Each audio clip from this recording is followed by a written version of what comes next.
Vamos a hablar hoy, en el curso de líderes, de un tema que es fundamental y que trata de la auditoría, pero no la auditoría que ustedes habrán sentido referir, sino de la auditoría médica con orientación a la calidad, que es lo que hoy se llama auditoría médica. Auditoría médica hoy. ¿A qué les refiere este tema? Este tema habla de auditoría médica y calidad. Ya no es la auditoría retrospectiva que culpaba, sino que es la auditoría médica que se orienta hacia la mejora continua, y esto habla de calidad. Por eso hablamos de auditoría médica hoy, en un curso que tiene que ver con el liderazgo, donde la auditoría médica tiene mucha relación con el liderazgo. ¿Por qué? Porque cambia las cosas. Porque si hablamos de auditoría médica, hablamos de evaluación que se realiza, por ejemplo, a través de los documentos que se registran en la historia clínica, que es nuestra herramienta principal para el manejo de la auditoría.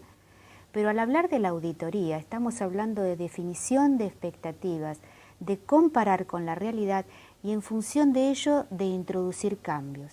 Por eso la importancia del auditor como médico líder, de una hospitalización, de una organización, de una institución que está orientada hacia la inteligencia, hacia la flexibilidad, en función de los cambios que nos implica las nuevas tecnologías, el incremento de los costos, u otros temas que nos ocupan desde la visión de la auditoría.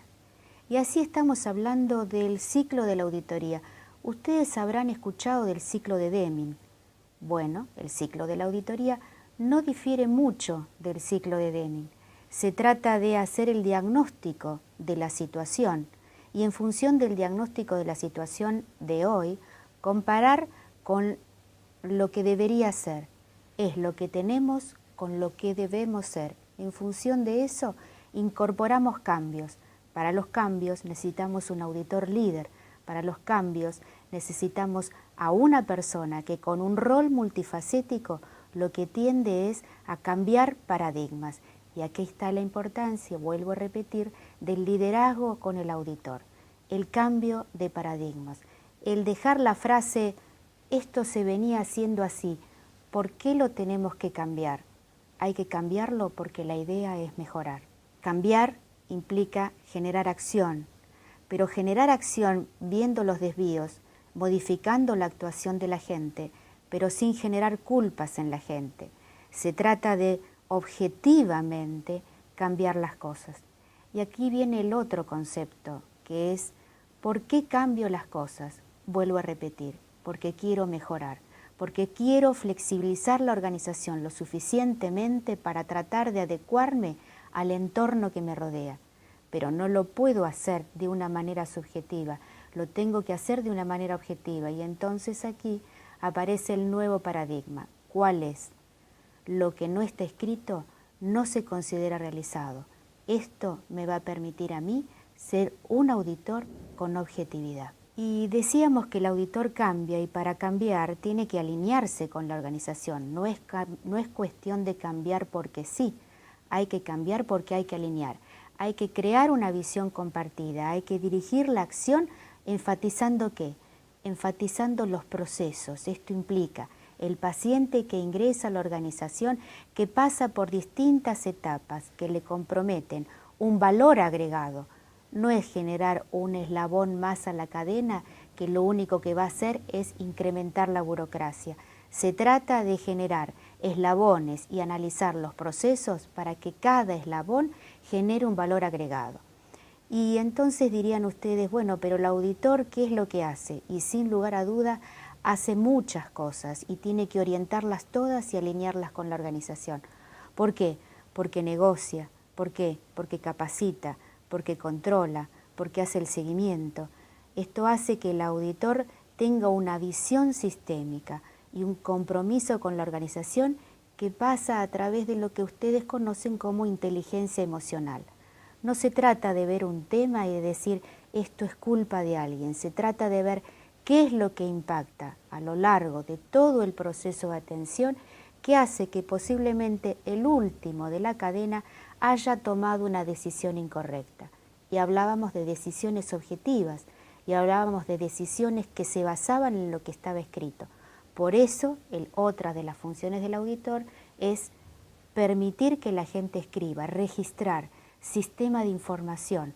Todo lo que hacemos debe estar registrado. Y vamos a hablar posteriormente de lo que se llama conjunto mínimo básico de datos, que no es más que la expresión de lo que sucede en cada proceso de atención. Entonces, ¿qué es el auditor médico? Es quien revisa, quien examina, quien evalúa, quien informa, quien dictamina.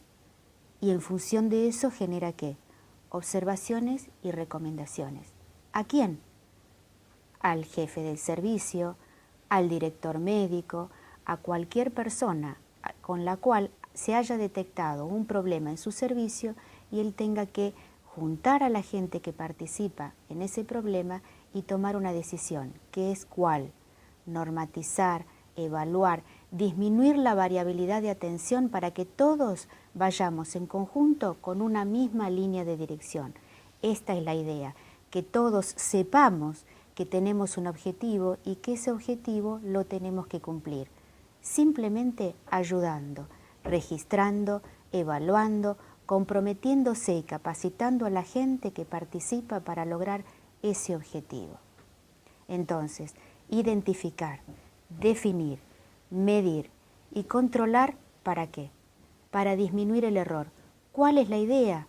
El cero defecto. ¿Y qué es el cero defecto? El cero defecto tiene que ver con que realizamos una auditoría. ¿Qué tipo de auditoría? Hay muchos tipos de auditoría. Quizá en la foto ustedes van a ver a don Abedian, que es el que cambia el concepto de la auditoría y habla de calidad y habla de estructura, proceso y resultado.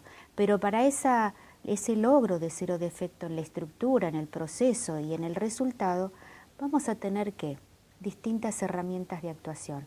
¿Cuáles?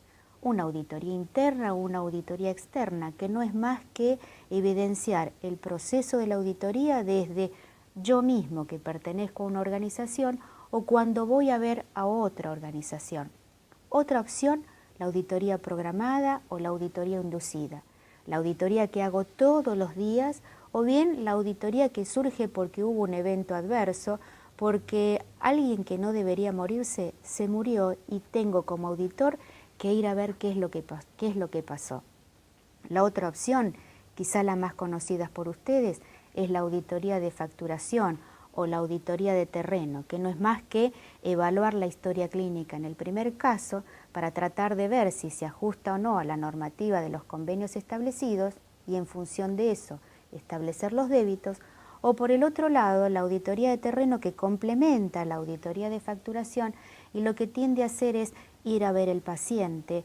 ¿Qué paciente? Aquel que es más complejo, aquel que tiene una internación prolongada, aquel que es de muy alto costo, aquel que debería estar en el piso y en realidad sigue estando en la terapia o viceversa, estaba en el piso y debería haber pasado a la terapia. ¿Qué complementa a la auditoría de facturación, a la auditoría de terreno? La auditoría compartida. ¿Cuándo surge? Cuando tenemos que negociar, cuando el prestador se tiene que sentar con el financiador en función de un débito que no comparten.